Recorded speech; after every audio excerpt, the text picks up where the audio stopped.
Խոսափողի մոտ Աթիրա Իսրաֆիլն է։ Այժմ ձեր ուշադրության ենք ներկայացնում լուրեր Ադրբեջանից։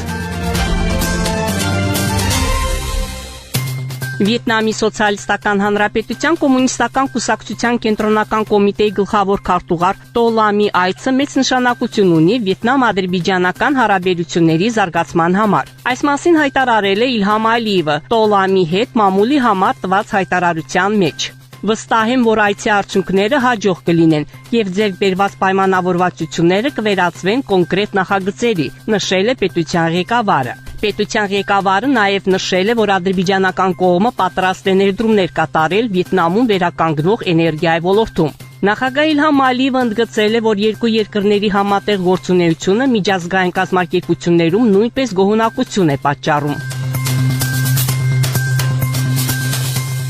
Մենք փոխգործակցում ենք չմիավորման շարժման շրջանակներում։ Ադրբեջանը 4 տարի նախագահել է այս հաստատությունը եւ իր արժանի հետքն է թողել։ Այսօր չմիավորման շարժման որպես ավելի ամուր ինստիտուտի գործունեությունը բխում է երկու երկրների շահերից, հայտարարել է նախագահ Իլհամ Ալիևը Վիետնամի կոմունիստական կուսակցության կենտրոնական կոմիտեի գլխավոր քարտուղար Տո Լամի հետ մամուլի համար տված հայտարարության մեջ։ Այսօր միաժամանակ մենք մտքեր փոխանակեցինք միջազգային իրավունքի գերակայության վերաբերյալ եւ այստեղ նույնպես տարաձայնություններ չկան, նշել է պետության ղեկավարը հավելելով, որ բոլոր հարցերը պետք է լուծվեն միջազգային իրավունքի շրջանակներում, երկրների տարածքային ամբողջականության, ինքնիշխանության եւ սահմանների անձեռնմխելիության հիման վրա եւ բոլոր վիճելի հարցերը պետք է լուծվեն բանակցությունների միջոցով, խաղաղ միջոցներով։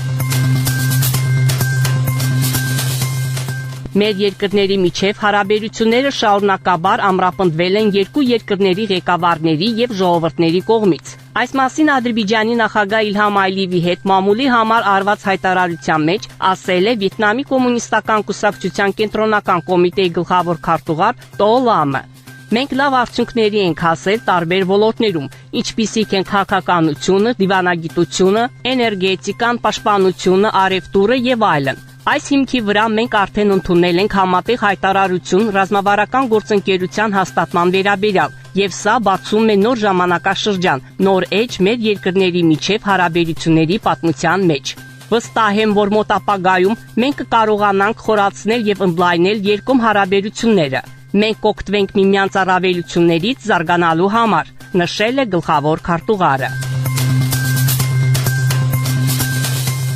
Թուրքիայի եւ Իսրայելի ներկայացուցիչները կհանդիպեն Ադրբեջանի մայրաքաղաքում ոչ պաշտոնական բանակցություններ վարելու համար։ Ինչպես հաղորդում է իսրայելական Կանն 11 հեռուստաալիքը, հանդիպումը կազմակերպվել է Ադրբեջանի միջնորդությամբ եւ նպատակ ունի նվազեցնել լարվածությունը, կապված Սիրիայում Թուրքիայի աճող ակտիվության եւ երկու երկրների միջև ուղղակի ռազմական բախման սպառնալիքի հետ։ Աղբյուրների տվյալներով իսրայելական կողմը մտադիր է անվտանգության ոլորտում երկու հիմնական պահանջ ներկայացնել՝ իր սահմանների մոտ թշնամական զինված կազմավորումների ներկայության բացառումը, ինչպես նաև Սիրիայում ռազմավարական զենքի տեղակայման կանխումը, որը կարող է սպառնալ Իսրայելի ազգային անվտանգությանը։ Անհապաղ խորհրդակցությունների անհրաժեշտություն առաջացավ Սիրիայի օդային տարածքում Իսրայելի եւ Թուրքիայի ռազմաօդային ուժերի միջև անմիջական շփման առաջին գրանցված միջադեպից հետո։ Ըստ հաղորդագրությունների, թուրքական F-16 կործանիչները Սիրիայի երկինք են մտել ուրբաթից շաբաթ գիշերը, այն ժամանակ, երբ Իսրայելը մի շարք թիրախների, այդ թվում Թուրքիայի հետ ենթադրաբար կապված օբյեկտների վրա զանգվածային հարվածներ էր հասցրել։ Երկրորդ համաշխարհային պատերազմի ավարտի 80-ամյակի կապակցությամբ ՄԱԿ-ի գլխավոր ասամբլեան անցկացրեց հիշատակի նիստ, նվիրված այս պատերազմի բոլոր զոհերին։ Հանդիպմանը ելույթ է ունեցել ՄԱԿ-ում Ադրբեջանի մշտական ներկայացուցիչ դեսպան Թովֆիկ Մուսաևը։ Այս պատերազմը անչափելի տառապանքներ բերեց մարդկությանը։ Միլիոնավոր մարդիկ զոհվեցին, քաղաքներ ավերվեցին, Ադրբեջանից, որի բնակչությունն այդ ժամանակ ընդամենը 3,4 միլիոն էր, ռազմաճակատ ուղարկվեց մոտ 700,000 մարդ, որոնցից կեսից ավելին զոհվեց։ Հաղթանակը հնարավոր դարձավ ոչ միայն մարտադաշտում, այլև թիկունքում ցուցաբերված վճռականության եւ նվիրվածության շնորհիվ։ Բաքվի նավթագործները ապահովում էին բանակի նավթամթերքի կարիքների մեծ մասը։ Երկրում արտադրվում էր ավելի քան 130 տեսակի ռազմական տեխնիկա եւ զենք։ Բաքվի 41-րդ ռազմական հոսպիտալում բժշկական օգնություն է ցուցաբերվել ավելի քան 440,000 վիրավորի, ասել է Մուսաևը։ Դեսպանը նշել է, որ պատերազմի դասերը հանգեցրեցին ՄԱԿ-ի ստեղծմանը, մարդու իրավունքների եւ մարդասիրական իրավունքի ոլորտում միջազգային իրավունքի զարգացմանը։ Պատերազմական հանցագործությունները քննելու համար բազմակողմ դատարանների ստեղծումը ցույց